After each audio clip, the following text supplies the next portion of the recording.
Hello, today's Tuesday. So glad that you are taking this 12-minute challenge this week. God's going to honor you. God's going to move for you. God's going to do amazing things because of your faithfulness in prayer. It's all about faithfulness.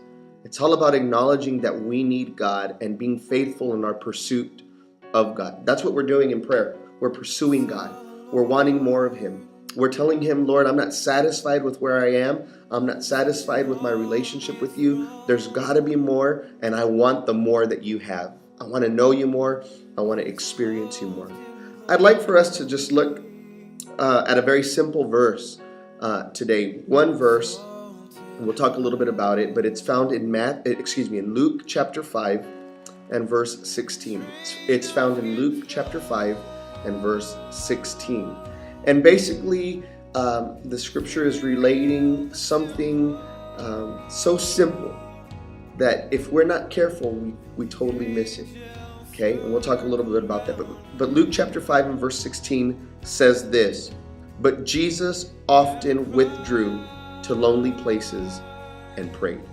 Simple, right? Jesus often withdrew to lonely places and prayed.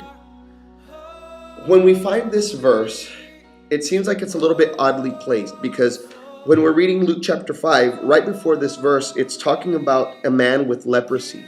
And it's talking about his encounter with Jesus, how Jesus had an encounter with him and healed him, how his life was changed, how Jesus, at the command of his voice, at the word of his command, Jesus heals him. And then it just kind of subtly says that in verse 16, "But Jesus often withdrew to lonely places and prayed." Right after that starts verse 17, and it's a story of how Jesus heals a man who was paralyzed. Right? So this one verse is sandwiched right between these great miracles. This one verse is sandwiched right between these great stories of how Jesus' power came and healed, how Jesus' power came and delivered these people from their sicknesses. Now, it's not a coincidence, though, that this verse is sandwiched right between those two powerful stories. You see, Luke, I believe, was trying to give us the secret, was trying to give us the understanding that Jesus was able to do these incredible miracles. Jesus was able to have this awesome and this powerful ministry because of what he would do in secret, because of what he would do in private. You see, when it came time for him to minister, when it came time for him to confront a situation, the power of God was there with him, but the power of God was there with him because of what Jesus had already done in private. And listen, that's the significance of what we're doing today. Our prayer, what we're doing in private, is going to have effects on what we do in public. You see, when time comes for you to step up and confront a situation, when time comes for you to confront a problem, when time comes for you to confront an issue, when time comes for you to minister in a public type of way, and you got to witness to somebody, you got to speak to somebody, or you got to deal with a family situation, what makes all the difference in the world is what you've already done in private. And if you've been praying and seeking God privately, God will be with you in those public moments, in those moments when you need Him the most. I want to encourage you today.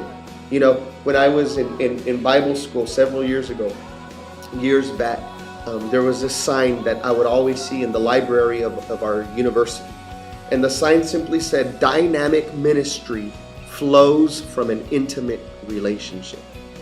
Dynamic ministry flows from an intimate relationship. And even back then, I was learning, if I wanted the power of God to be present with me, to do great things for Him, and if I wanted God to use my life, it meant that I had to get alone with God, and I had to do some things privately so that when time came for me to step up publicly, God would be with me.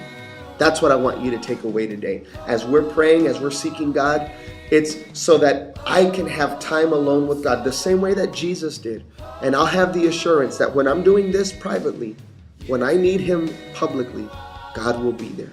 God's power will be present. His faithfulness will be there. Be encouraged today.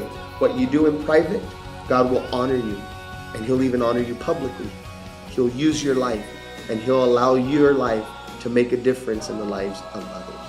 God bless you. Have an awesome time in your 12-minute challenge today. And don't forget, we want to hear about what God is doing in your life. If God is answering your prayer, if God is changing you internally, if God is showing you things, contact us. Call the church office. Ask for me. Leave me a voicemail if I'm not available.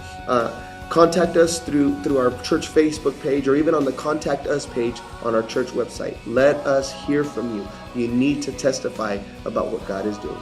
God bless you. Remember, Jesus often withdrew to lonely places and prayed. And that's what we're going to do today. Let's pray, church.